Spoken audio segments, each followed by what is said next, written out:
கர்த்தருடைய பரிசுத்த நாமத்திற்கு மகிமுண்டாகட்டும். ஆண்டவராகிய இயேசு கிறிஸ்துவின் நாமத்தினாலே அன்பு கர்த்தருடைய பிள்ளைகளாகிய தங்கள் அனைவருக்கும் ஸ்வீட் ஊழியத்தின் சார்பாக வாழ்த்துக்களையும் ஸ்தோத்திரங்களையும் தெரிவித்துக் கொள்கின்றேன். எபேசியருக்கு எழுதின நிருபம் 4ஆம் அதிகாரம் 32வது வசனம். எபேசியர் 4ஆம் அதிகாரம் 32வது வசனம். ஒருவருக்கொருவர் தயவாயும் மன உருக்கமாயும் இருந்து கிறிஸ்துவுக்குள் தேவன் உங்களுக்கு மன்னித்தது போல நீங்களும் ஒருவருக்கொருவர் மன்னியுங்கள். ஒருவருக்கொருவர் தயவாயும் மன உருக்கமாயும் இருந்து கிறிஸ்துவுக்குள் தேவன் உங்களுக்கு மன்னித்தது போல நீங்களும் ஒருவருக்கொருவர் மன்னியுங்கள். என் அன்பு கடவுளுடைய பிள்ளைகளே, அடிக்கடி நாம் இவ்விதமாக சொல்ல கேட்டிருக்கின்றோம். நாம் பிறரை நம்முடைய ஒரு விரலை நீட்டி அவர்களை பாயிண்ட் அவுட் செய்து, நீ இப்படியான தவறை செய்திருக்கிறாய் என்று நாம் விரல் நீட்டி அவர்களை சுட்டி காட்டும் பொழுது நம் பக்கமாக 3 விரல் திரும்பி நம்மையும் அது குற்றப்படுத்துகிறது என்று சொல்வார்கள். நாம் கை நீட்டி அந்த விரலை காண்பித்தாலே தெரியும், 3 விரல் நம் பக்கமாக திரும்பி இருக்கும். இதனுடைய அர்த்தம் என்னவென்றால், இந்த உலகத்தில் கர்த்தருடைய வார்த்தை சொல்லுகிற வண்ணமாக யாரும் முழுமையான ஒரு நீதிமான்களோ அல்லது தவறு செய்யாதவர்களோ இல்லவே இல்லை. ஏதோ ஒரு சூழ்நிலையில் எல்லாரும் தவறினவர்களாகவே நாம் இருக்கின்றோம்.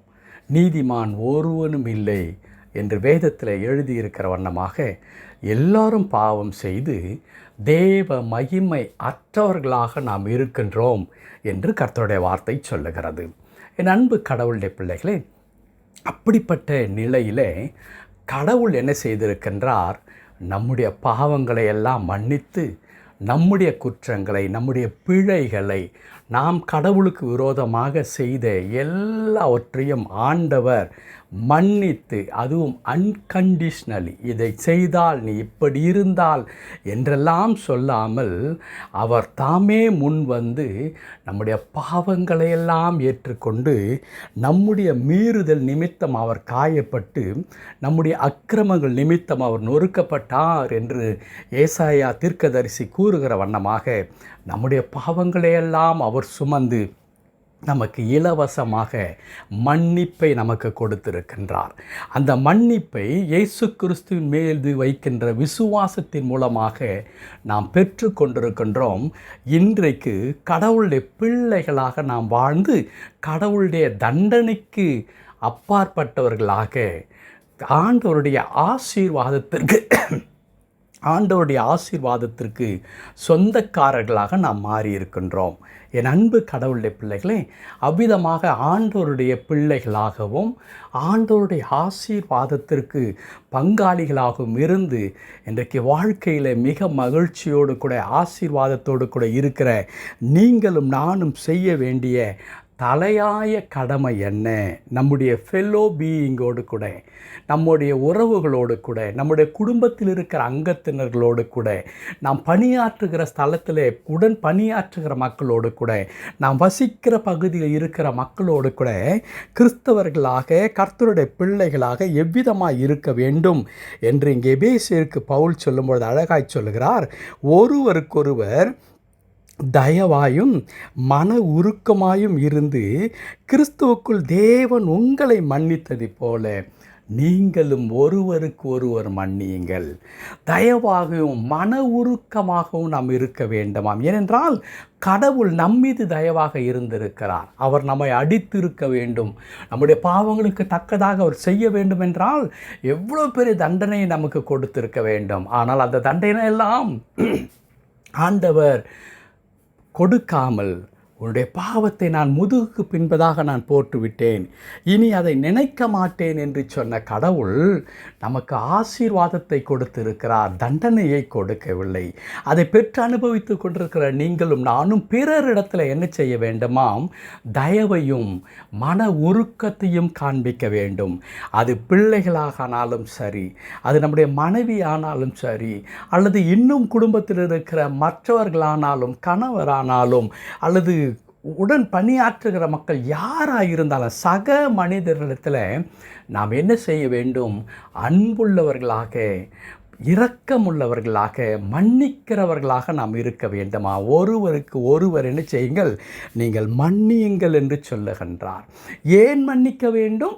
கிறிஸ்து உங்களுக்கு மன்னித்ததைப் போல. நாம் முதலாவதாக கடவுளிடத்தில் இருந்து மன்னிப்பை பெற்றுக்கொண்டிருக்கிறோம். அதே வண்ணமாய் நாம் கடவுளிடத்தில் பெற்றுக்கொண்ட மன்னிப்பை பிறருக்கும் நான் காண்பிக்க வேண்டும் என்று ஆண்டவர் விரும்புகிறார். என் அன்பு கடவுளுடைய பிள்ளைகளே, நான் ஆண்டவருடைய பிள்ளையாக இருக்கிறேன் என்பதற்கு அடையாளமாக இன்றைக்கு பல காரியங்களை நாம் சொல்லக்கூடும். நான் ஞான ஸ்நானம் எடுத்து விட்டேன், பரிசுத்த ஆவியாண்ட அபிஷேகத்தை நான் பெற்றுக்கொண்டேன், ஏன் நான் ஆவிக்குரிய சபைக்கு நான் செல்லுகிறேன், இந்த பாஸ்டருடைய சர்ச்சிலே நான் அங்கத்தினராக நான் இருக்கின்றேன் என்றெல்லாம் சொல்லி நான் கடவுளுடைய பிள்ளை என்று நிலைநிறுத்தி கொள்ள முற்படுகின்ற நாம், கர்த்தர் சொல்லுகிற வார்த்தை என்ன? நீ பிற மக்களோடு கூட எவ்வளவு தூரம் அன்பாக இருக்கிறாய், பிறரை நீ எந்த அளவிற்கு மன்னிக்கின்றாய், பிறரை எந்த அளவுக்கு நேசிக்கின்றாய், ஏன்? கடவுள் உன்னை நேசித்தபடினாலே என்று ஆண்டவர் இதை தான் எதிர்பார்க்கிறவராக இருக்கின்றார். என் அன்பு கடவுளுடைய பிள்ளைகளே, இன்றைக்கு நம் குடும்பத்தாரோடு கூட அல்லது நம்மை சுற்றி இருக்க மக்களோடு கூட நாம் எப்படி இருக்கின்றோம்? அவர்கள் என்ன வேண்டும் என்றாலும் செய்துவிட்டு போகட்டும், ஆனால் ஒரு கடவுளுடைய பிள்ளையாக நான் எப்படி அவருடைய குற்றத்தை நான் பார்க்கின்றேன்? அன்பு கர்த்தருடைய பிள்ளைகளே, தமிழில் கூட இப்படி சொல்வார்கள், குற்றம் பார்ப்பின் சுற்றம் இல்லை என்று சொல்வார்கள். குற்றம் என்றால் பிறரிடத்தில் இருக்கிறதான குறைவுகளையே நாம் பார்த்து கொண்டிருந்தால் சுற்றம் இருக்காது. சுற்றம் என்றால் உறவு இருக்காது, இல்லையா?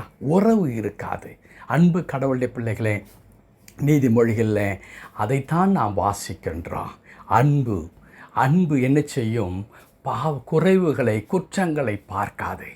குற்றத்தை மூடுகிறவன் சிநேகித்தை நாடுகிறான் என்று கர்த்தருடைய வார்த்தை சொல்லுகிறது.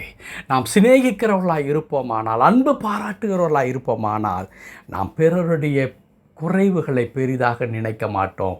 நாம் மன்னிக்கிறவர்களாக இருப்போம். நாம் மன்னிக்கிறவர்களானால் நாம் கடவுளுடைய பிள்ளைகளாக இருக்கிறோம் என்பதற்கு அதுதான் அடையாளம். நான் கடவுளுடைய பிள்ளைகளாக இருந்து நான் மன்னிக்கும் பொழுது ஆண்டவர் என்னை மன்னித்தது மாத்திரமல்ல, என்னை முழுமையாக அவர் ஆசீர்வதிப்பதற்கு அவர் சித்தமுள்ளவராகவும் இருக்கிறார்.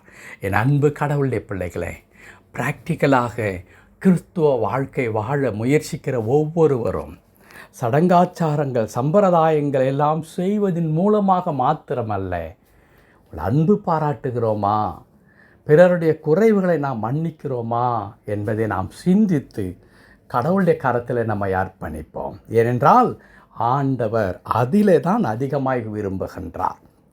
கடவுள் தாமே பிறரை மன்னித்து ஏற்றுக்கொள்ளும்படியான மனப்பக்குவத்தை, மன தைரியத்தை, மன வலிமையை நமக்கு கொடுத்து மகிழ்ச்சியாய் வாழ்வதற்கு கடவுள் நமக்கு உதவி செய்வாராக.